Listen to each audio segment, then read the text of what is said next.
Sometimes the hardest things to carry are the things that we don't feel like we can say out loud. Not because they're necessarily bad, although they could be. Not because we've done something wrong, or maybe we have, but also because we don't know how someone else is going to respond. Maybe it's something that's happening in a relationship or your marriage. Maybe you're questioning your career. Maybe you're struggling with who you've become. Maybe you're successful on paper, but privately, you're wondering, is this really the life that I want? Or maybe you can't even put your finger on what's wrong. You just know that something feels off. And there are people all around you, family, friends, coworkers, clergy, people who care about you, accountability partners. But that doesn't necessarily mean that you feel like you can tell them everything, because relationships come with history. They come with opinions. They come with expectations. And sometimes you don't need another opinion. You don't need someone to give advice or try to fix you. You just need a place to talk.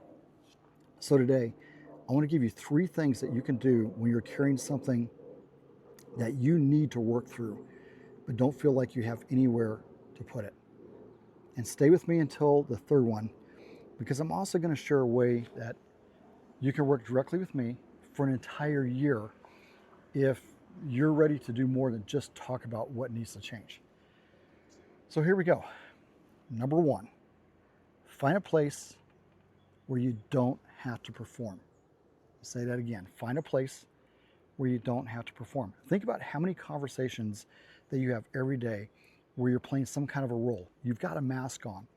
At work, you have to be the professional. At home, maybe you have to be the spouse, the parent, or the person everyone depends on, and they can't see your stress starting to fracture because you got to keep it together. Around your friends, maybe you're the one who always has it together. And we get really good at answering one simple question. How are you doing? Good. I'm good. I'm fine. And then we move on. But sometimes you need a place where you don't have to be good. You don't have to perform. You don't have to protect an image. You don't have to have the answer. Find someone who can actually listen without immediately making the conversation about themselves or telling you what you should do. Because there's a difference between having people around you and having a place where you can actually talk. Tip number 2, say it out loud. There's something different about a thought when it stays inside your head. You can replay it, you can analyze it, you can argue with it. And oftentimes you can make it a lot bigger than it actually is because you get inside your own head. But then you say it out loud and suddenly you hear it differently. You might say, that's it. I'm not happy. I'm not doing this anymore. I'm done. I'm afraid to make change. I don't know who I am anymore. I feel stuck. This sucks. Or maybe I know exactly what I want. I'm just afraid to admit it. And that's awareness. And awareness is where transformation begins. Not because somebody else gives you the answer, but because saying something out loud gives you an opportunity. It's an opportunity to hear your own thinking. And a good conversation can take that even further. Somebody asks you a question, you answer it. Then they ask another question. Suddenly, you're talking about something completely different from where that conversation started at. You begin discovering what's actually underneath it, and that is powerful. All right, tip number 3, give yourself more than one conversation. I told you to wait till the end. I was going to tell you tip number 3. This is where my coaching comes in, because one great conversation can create awareness, but transformation takes time. That's why I created a program specifically set around 1 year. And this isn't about a year me spending that time telling you how to live your life. I don't believe that that's coaching. Instead, you have someone walking beside you for an entire year while you work through what matters to you.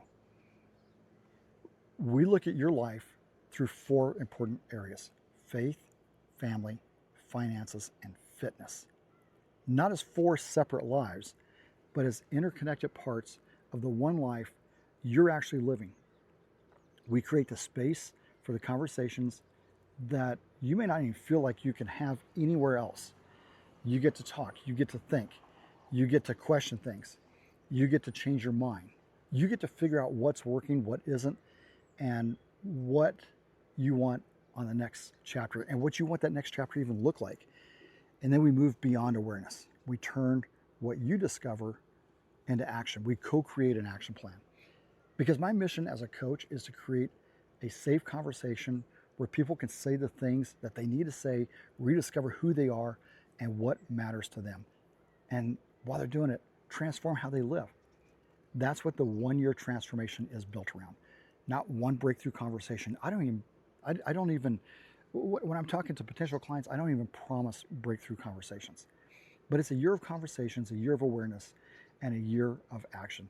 And ultimately, it becomes a year of transformation, little micro habits that carry into that. If you've been carrying things you haven't had anywhere to put, or you know something in your life needs to change, but you haven't been able to figure out exactly what that looks like, I'd invite you to take a look at the 1 year transformation. You don't have to have everything figured out before you start. And that's what these conversations are all about. Hey, at the very least, go out to my website, stansurecoaching.com, and let's just set up a discovery call. Let's take 30 minutes to talk about where you are, where you want to be, and let's just see if it's a good fit.